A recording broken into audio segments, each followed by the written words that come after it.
terima kasih Anda kembali bersama kami. Pemirsa, di tengah riuhnya kota Jakarta, ternyata masih ada sejumlah warga yang tidak hidup dengan layak. Bahkan mereka harus tinggal di rumah yang tak bisa disebut sebagai tempat tinggal.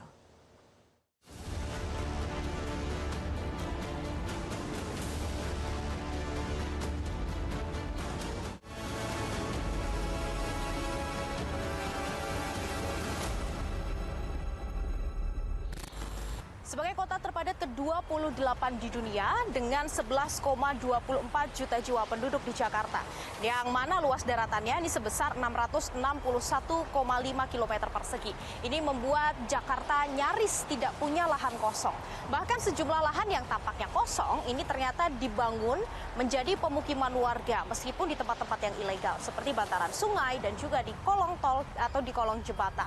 Nah, seperti apa kehidupan mereka dan apakah mungkin kalau Jakarta ini terbebas dari pemukiman ilegal? Ikuti perjalanan kami. Di tengah gemerlap kota Jakarta, tampaknya tak semua warga bisa tidur di kasur empuk, rumah yang nyaman dan tinggal dengan tenang. Di tengah kemegahan Jakarta, masih ada warga yang harus berjejalan tidur di tempat seadanya, bahkan tak layak disebut sebagai tempat tinggal. Tim Metro TV mengunjungi sejumlah permukiman yang tergolong ilegal di kawasan Jakarta Barat. Namun sayang, kami dihadang dan tak diperkenankan meliput. Didatangin sama siapa Pak masuk? Ya, saya nggak tahu kalau dari mana, pokoknya dia ada yang pernah datang. Oh, maksudnya warga diminta pindah? Enggak, bukan. Dia bikin kayak sinetron, bikin apa, pindah lama dibebasin. Dibebasin itu maksudnya digusur? Ya. Kami juga mencoba mengunjungi permukiman lainnya, tepatnya di bawah tol Angke yang sempat viral beberapa waktu lalu. Namun, lagi-lagi kami tak diizinkan masuk dengan alasan yang sama. Namun di sini kami sedikit berbincang dengan warga. Oh, ini ke sini, terus? Jadi, Oh, yang tuh. jadi pengancamannya warga sini mau dibongkar, kasihan. Oh, Ya maafin aja. oh gitu. Bisa sih, jangan Oh, berarti setelah yang itu sempat ada pemerintah ke sini mau dibongkar? dari kecamatan, dari mana? Dari kecamatan, dari kelurahan, semua dari wali kota pada datang. Oh, langsung ke sini. Oh gitu. Mau dipindah kemana, Mas?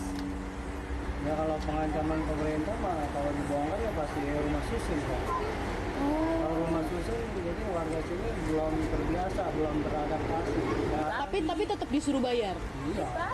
Rumah susun bayar lah, tempat, listrik. Kalau yang di sini bayar nggak, Mas? Sini mah Malah enggak ya? Oh, berarti harus ngeluarin duit lebih dong. iya. Per bulan. Kami mencoba kembali menelusuri permukiman lain di bawah tol Angke dan bertemu dengan dua orang warga. Meski tak berkenan rumah mereka kami kunjungi, namun keduanya bersedia membagikan ceritanya kepada kami. Aslinya mana, Pak? Asli Surabaya. Oh, Surabaya. KTP juga masih Surabaya. KTP masih. Tahun 91, kalau nggak salah 91 lah, 91, 92 itu baru ada pembangunan jalan tol. Nah, lalu mereka udah pada pindah semuanya, baru keduanya ini. Makanya akhirnya sekarang Bapak tinggalnya di bawah. Di bawah. Pernah ada dari pemerintah datang mungkin diberi tempat tinggal yang lain atau ditawarkan ke rusunawa gitu nggak, Pak? Kalau dulu ada misalnya pemukiman, misalnya untuk ganti rugi lah ibaratnya. Pindah di rumah susun, di Marunda, sama di Pada Gebang. Nah, yang mendapatkan hanya KTP DKI. Yang lainnya cuma ganti rugi aja. Ganti ruginya berapa, Pak, waktu itu? Ya waktu itu paling sekitar 1 juta, 1,5 juta. Nah, setelah udah begitu lagi ada gusuran lagi, udah nggak dapat apa-apa. Kalau berarti sekarang sudah berkurang, Pak, yang Sekarang tinggal di sini. udah berkurang. Berapa, Pak, kira-kira berapa? Ya paling kalau dulunya 100%, sekarang jadi 25-30%. Oh, Pak, sempat ditawarin untuk balik pulang Surabaya nggak? Belum ada sama sekali.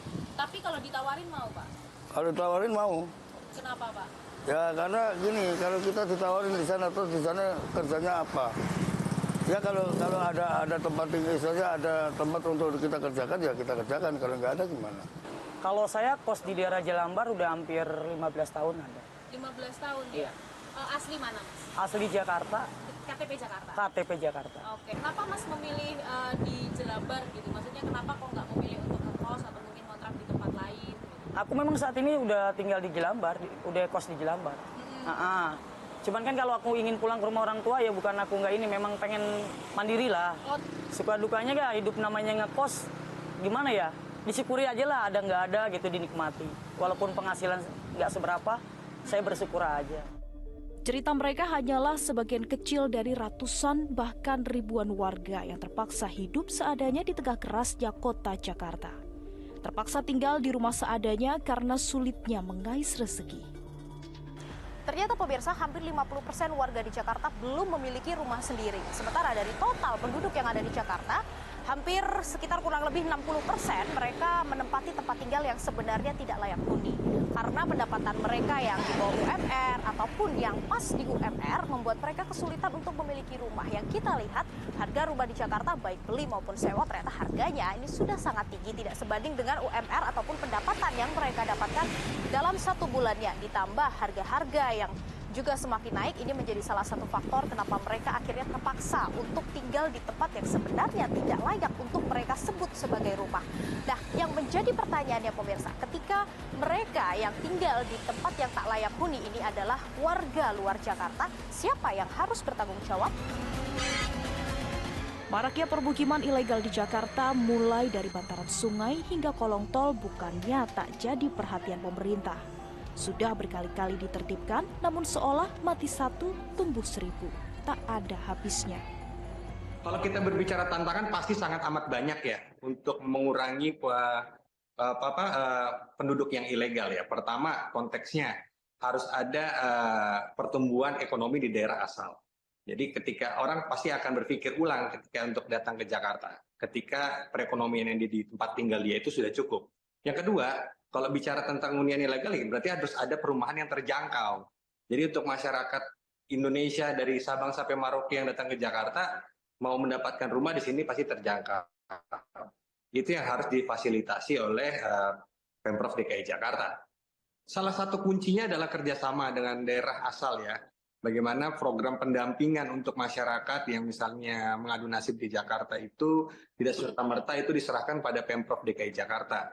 Dan saya rasa ini terus berjalan komunikasi dengan lintas Pemprov, ya kan? Karena bagaimanapun ini adalah rakyat Indonesia, mau dia asal mana, asal Jawa Tengah, Jawa Timur, Papua, Aceh, tapi ketika ada di tanah bumi pertiwi Indonesia, dia adalah warga negara yang harus kita bantu.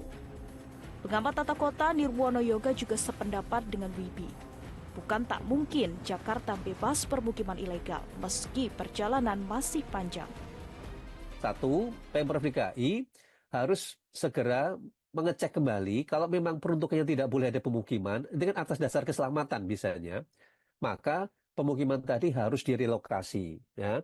Tidak boleh ada bangunan di kolong jalan layang, berarti pemukiman itu harus direlokasi, artinya dikembalikan fungsinya sebagai jalur hijau pengaman biasanya. Satu itu. Kedua, kalau tadi warganya pendatang, maka biasanya diberikan uang kompensasi atau uang kerohiman untuk kembali ke kampung halaman. Kalau tidak, suatu saat mereka akan kembali lagi di Mbak Lumi. Lihat lagi lokasi-lokasi yang kemudian tadi tidak dirawat dengan baik, entah itu di tepi bantaran rel kereta api, di kolong jalan layang misalnya, yang kemudian akhirnya satu persatu muncul kembali pemukiman kumuh yang dalam tanda petik tadi tidak layak huni. Begitu seterusnya sebenarnya dalam kurang lebih hampir 40 tahun terakhir ini, Mbak. Tinggal di tempat yang tak layak, sempit, bahkan rawan tentu bukanlah jadi pilihan utama. Himpitan ekonomi hingga ketakutan kembali ke kampung halaman tanpa pekerjaan pasti menjadi alasan utama. Di tengah gemerlap lampu ibu kota dan hiruk-pikuk kesibukan kota Jakarta, tampaknya ada sejumlah masyarakat yang tidak memiliki tempat tinggal yang layak. Memanfaatkan ruang sekecil apapun untuk mereka bernaung, di tengah kesulitan mengais rezeki ini menjadi salah satu cara agar mereka bisa bertahan hidup. Kalau menurut Anda pemirsa, apakah suatu saat mungkin akan ada ruang lega di kota Jakarta? Dari Jakarta, Tim Liputan Metro TV. Jelajahi cara baru mendapatkan informasi. Download Metro TV Extend sekarang.